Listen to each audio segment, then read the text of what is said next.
So if W1 and W2 are two subspaces of a vector space V, then these are the points which we have done.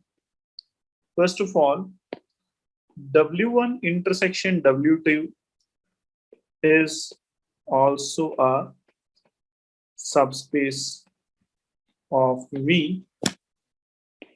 And second, we have also done that W1 union W2 may or may not be the subspace of V.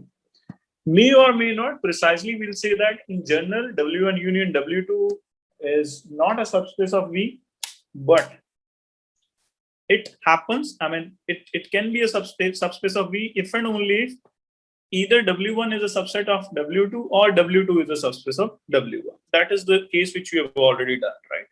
Now, there is something which we haven't done, and that is a case of W1 plus W2, right? So we'll define W1 plus W2, then we'll prove that W1 plus W2 is a subspace of V, okay?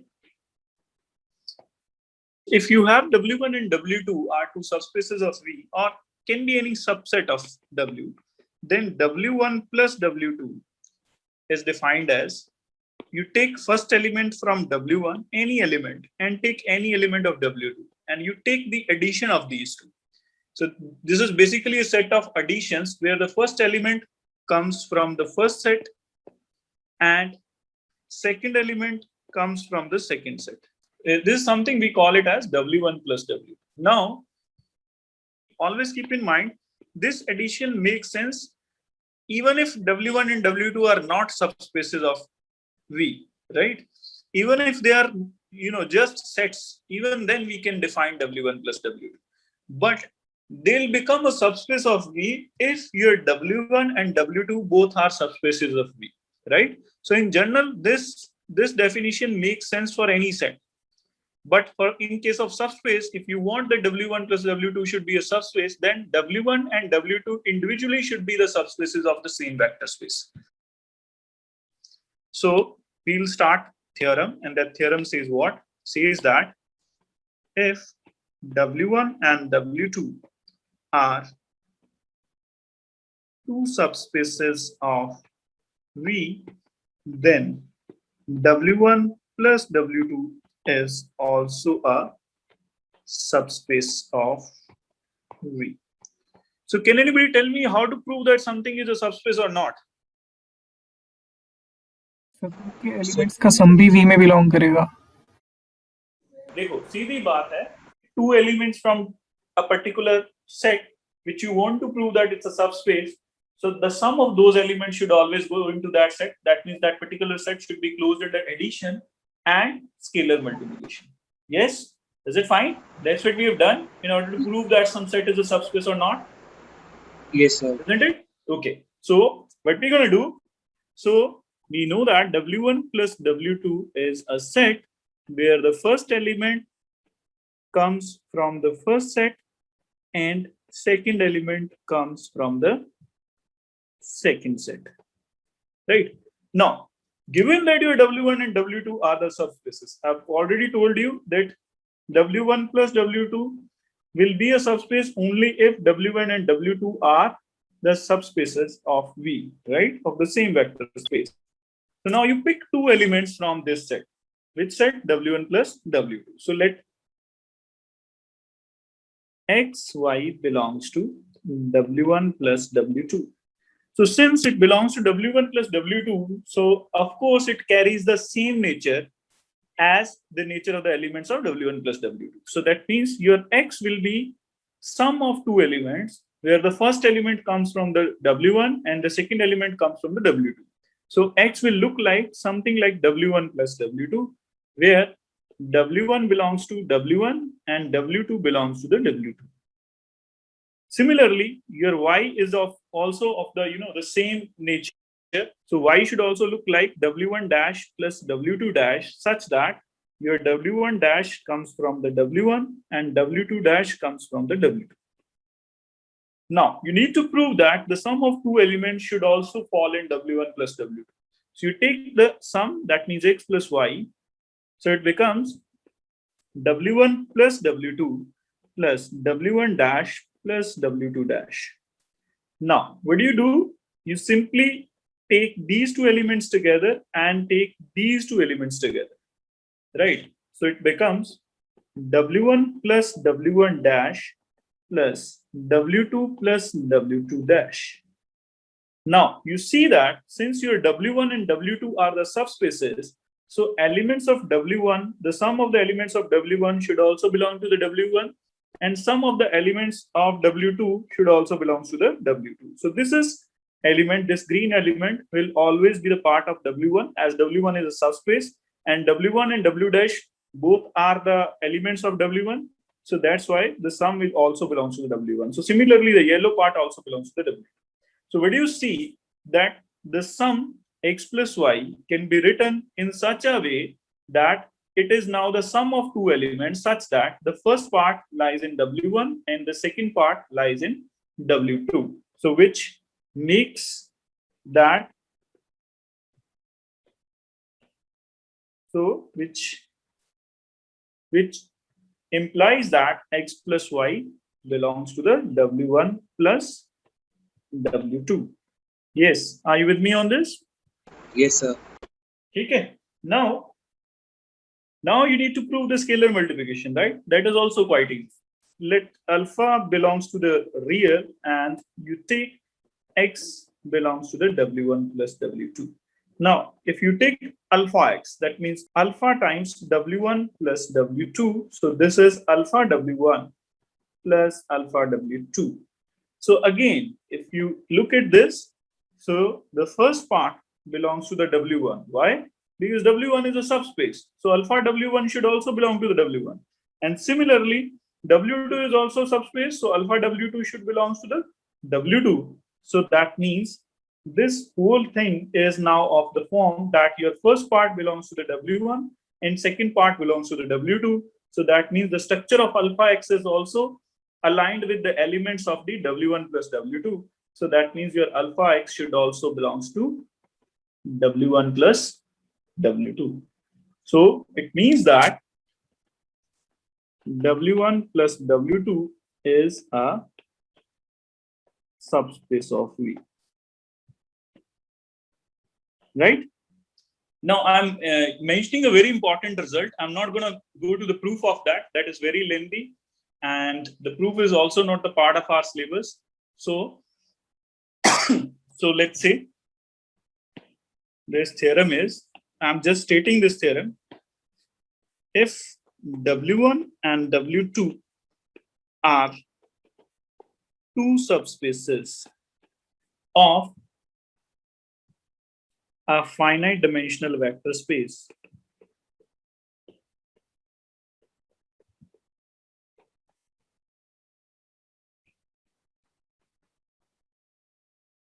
V, then this is the result which will always hold, that is dimension of W1 plus W2 is equal to dimension of W1 plus dimension of W2 minus dimension of W1 intersection W2. So we'll be always using this result in our upcoming examples. So one clear-cut important note I want to make is never confuse yourself with W1 union W2 and W1 plus W2. So W1 union W2, as I've already told, that it may or may not be a subspace, but W1 plus W2 is always a subspace. So always keep in mind that W1 plus W2 is not same as W1 union W2. So let's start with a very simple example. And that is, let's say if you pick W1, right, and you take W2 as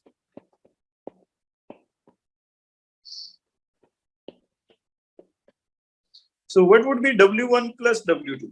Can anybody tell me? XY plane. Yes. X, Y, 0, where X and Y belongs to the real, right? Because you add two types of element, and whenever you add it, it will ultimately generate the whole XY plane. But if you take W1 union W2, this is something which we have already done, right? This or this type of element, right? So this is something that is the union of 2 points. So union of 2 points cannot generate the linear combination of these two things, right?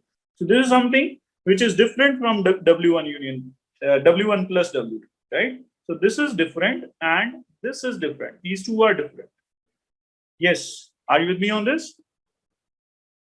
Yes, sir. Yes, Okay. sir. So example, let's say you have W1. This is given to you A, B, C, and D such that B plus C plus D is equal to 0. And of course, your A, B, C, D, even if I don't mention, you always keep in mind they are real. So we have two subspaces. One is W1 this, next is W2 this. That is, sorry, set of all those A, B, C, Ds such that A plus B is 0 and C is equal to 2D. Now, what do we want to determine? The first part, we want to determine dimension of W1. Second part, dimension of W2. And the third part, right? And the third part is dimension of W1 plus dimension of, intersection of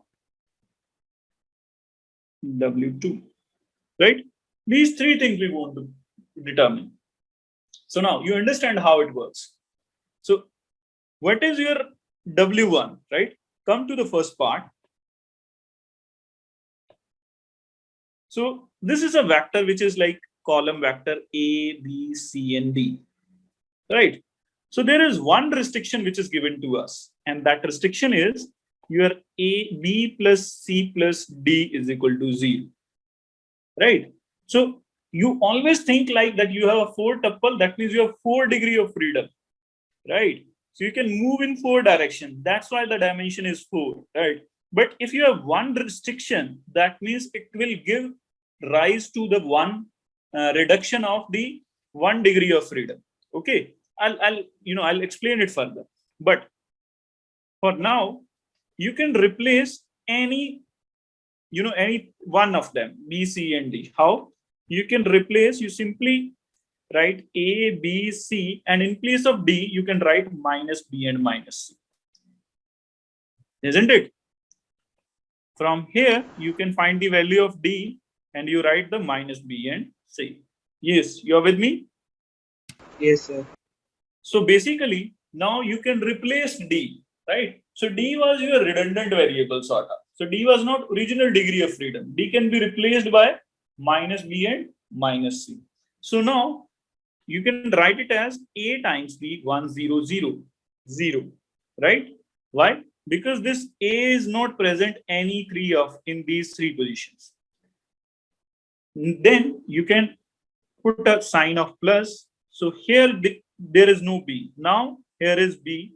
Now you write it as 0. Now here minus 1 plus C times B 0 0 1 and minus 1. Can we write it in this way? Yes. Yes, sir. Is it Yes, fine? sir. So basically, we have removed the degree of freedom which was actually not presented over there, right? So originally we started with the 4, but we have one restriction.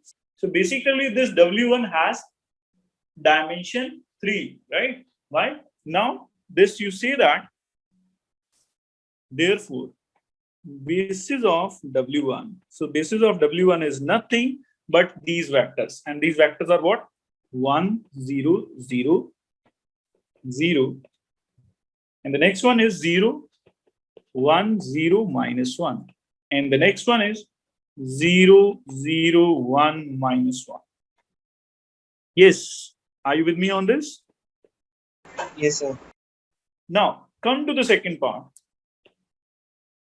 A, B, C, and D. Now, in this case, we have two restrictions, right? One is you can replace C by 2D.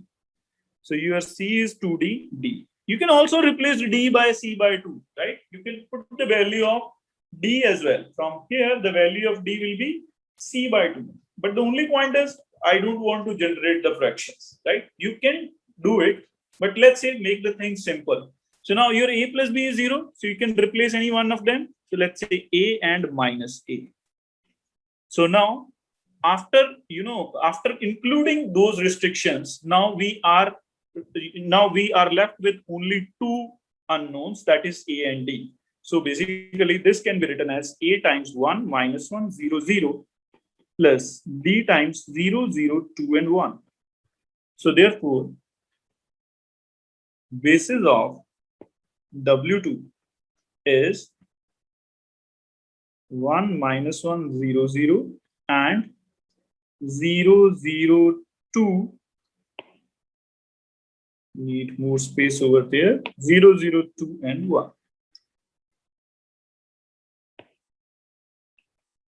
You want to go to the W1 intersection W2.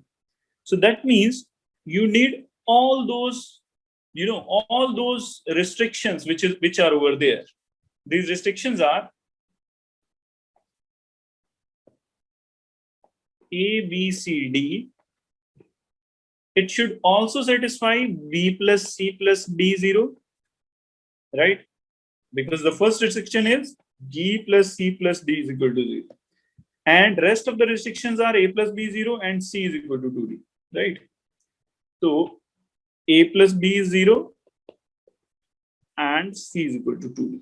So your B plus C plus D is 0. From here, you can find the value of B as minus A. You have already found the value of C as 2D. So here you put the value of C over there. What do you get? You get B plus 2D plus D is equal to 0. So your B is equal to minus 3D. Right? So your B is minus 3D and your C is D, 2D. Now, see this. Now your B is minus A from here. Okay, but your B is minus 3D, right? So that means your minus 3D is equal to minus A. So that means you can also explain A in terms of D. That is, A is also 3D. And why we are able to do this? Because we have three different restrictions. And if we have three different restrictions, we know that we have 4 degrees of freedom. And if we subtract these 3 restrictions, we are only limited to the 1 dimension. Okay. So your A, B, C, D can be written as, in place of A, you can write 3D. In place of B, you can write minus 3D. In place of C, you can write 2D. In place of D, there is only D. So you take D outside. 3 minus 3, 2, and 1. Right? So as I've already told you that bases need not to be unique. Someone may express this A, B, C, D in terms of only A or in terms of only B.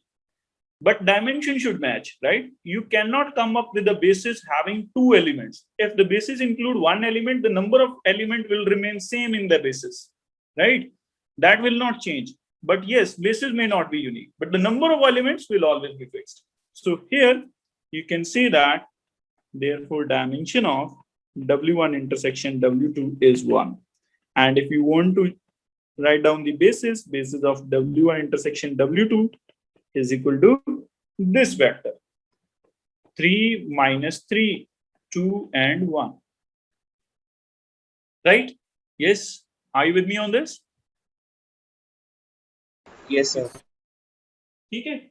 So now the next part I want to, I want to state is, write down the dimension of W1 plus W2.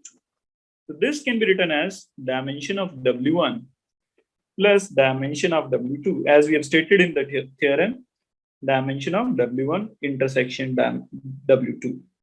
So dimension of W1, we have found that it was 3, right? Because it contains 3 elements in the basis. Okay? Yes, sir. And dimension of W2, we have also found that is equal to 2 because the number of elements are 2. Number of elements in W2 is 2. And W1 intersection W2 has only dimension 1. So 3 plus 2 minus 1. So this will be what? This will be 4. And there is one more observation which I want to make over here. No matter how big your subspace is, your W1 plus W2 will always be a subset of R4. And therefore, the dimension of every subspace cannot exceed the dimension of its original vector space. 1, 2, minus 2, 1, V2, minus 3, 0, minus 4, 3, V3. Just a minute, I should write it. Minus 3, 0, 4, 3. Okay, next V3, that is 2, 1, 1, minus 1. V4, that is minus 3, 3, 9, minus 6. Sorry, that should be minus 3, 3, minus 9, and 6. Right? And the last vector is V5. 9, 3, 7, minus 6. Now, what is the problem in this particular, subspace? Before going to the actual problem, I'll give you a miniature of this problem. Okay. So let's consider that I'm giving you a set W, or I'm giving you directly vectors. I'm saying that find subspace generated by vectors, or I would say that find subspace of R2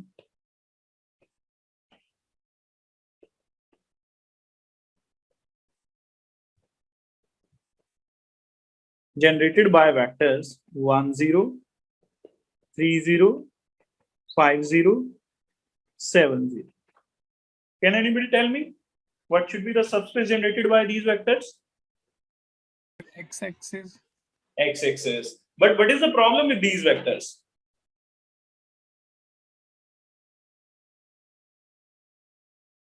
And how you conclude that this is going to be the X-axis? That is the main problem. So no Y Yes. element. Anji? So no Y element is there. Yeah, no Y element is there, right? X-axis is fine. That is true. Now you are able to see that this is going to be the X-axis. But what should be the basis of that X-axis?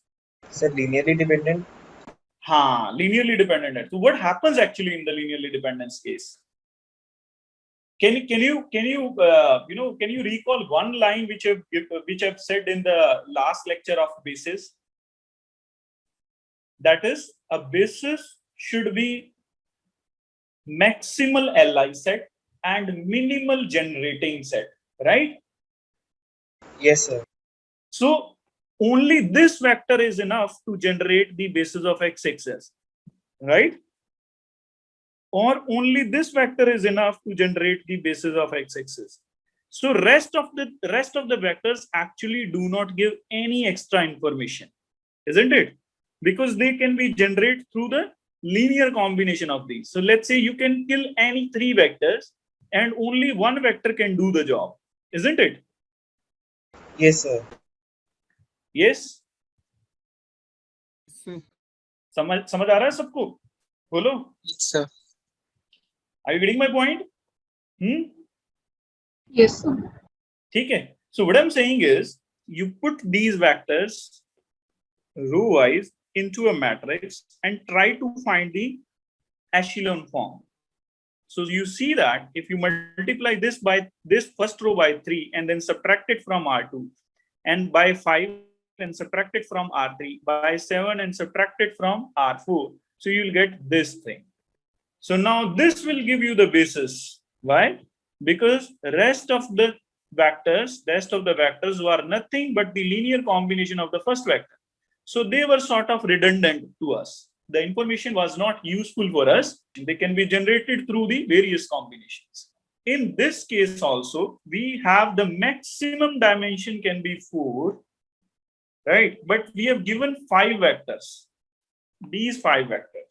So what we're gonna do, we'll simply put them into a matrix and try to remove the redundancy, right?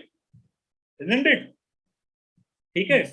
तो जरूरी नहीं है कि dimension से ज्यादा दिए हो तभी रिडंडेंसी आ सकती है. It may also happen that dimension से कम पे भी रिडंडेंसी आ जाए, राइट? जैसे सोचो, एक और क्वेश्चन बना के दूं. अगर मेरे पास वेक्टर्स होते ये 1 0 0 and 3 0 0, right? So they are the vectors from the R3, right? And they are 2. So dimension is already less than 3, but still the one is the linear combination of the other. So this one is redundant or this one is redundant. Only one can do the job, right? Yes, sir.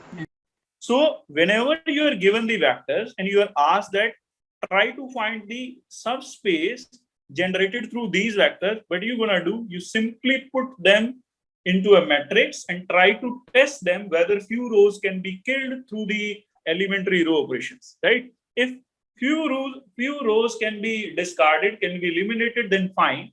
And the rest of the non-zero rows can be treated as the basis for the same vector subspace which we are asked to find, right? So whenever you have given the vectors, what you're gonna do, you put them into a matrix. So you consider a matrix having these vectors, and these are 1, 2, -2, 1, -3, 0, 4, 3,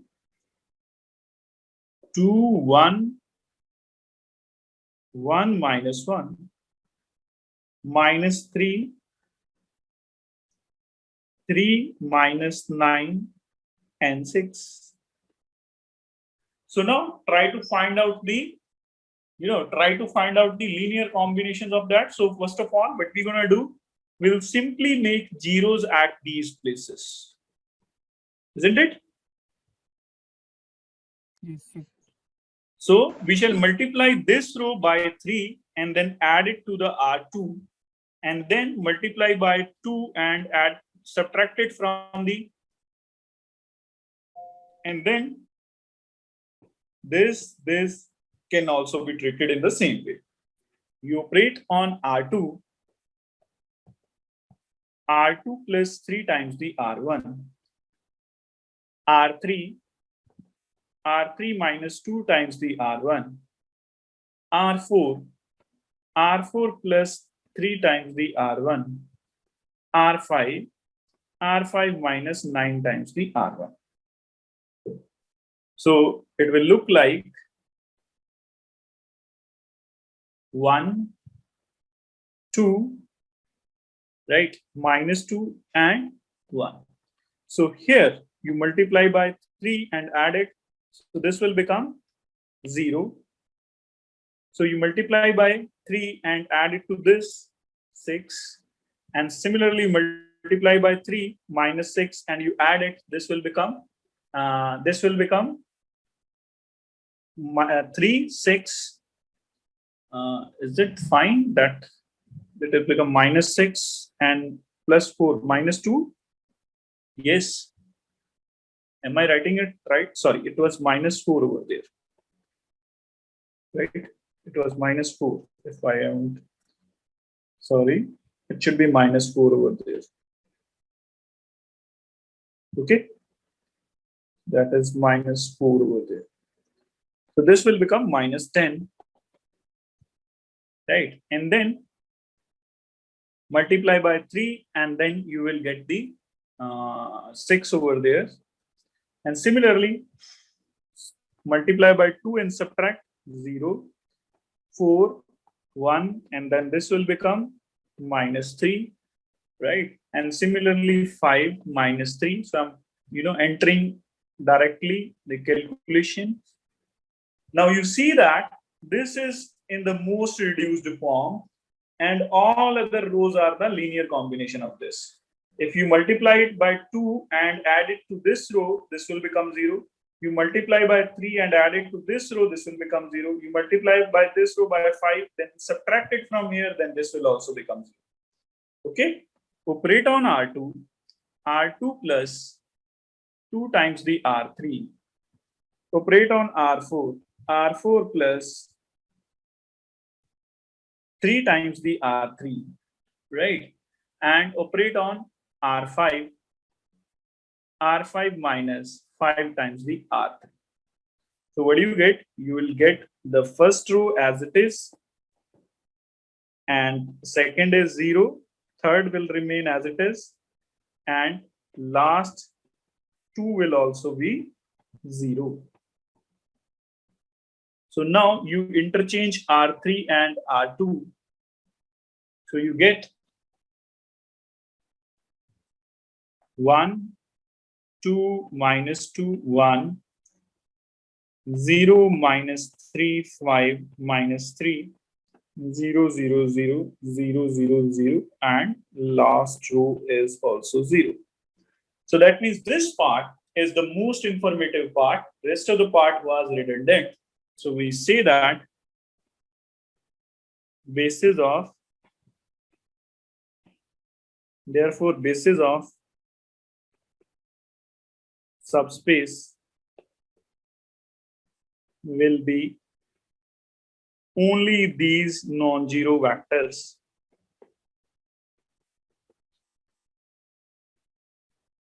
And dimension of this subspace, let's say it is W, will be 2. Yes, are you with me on this?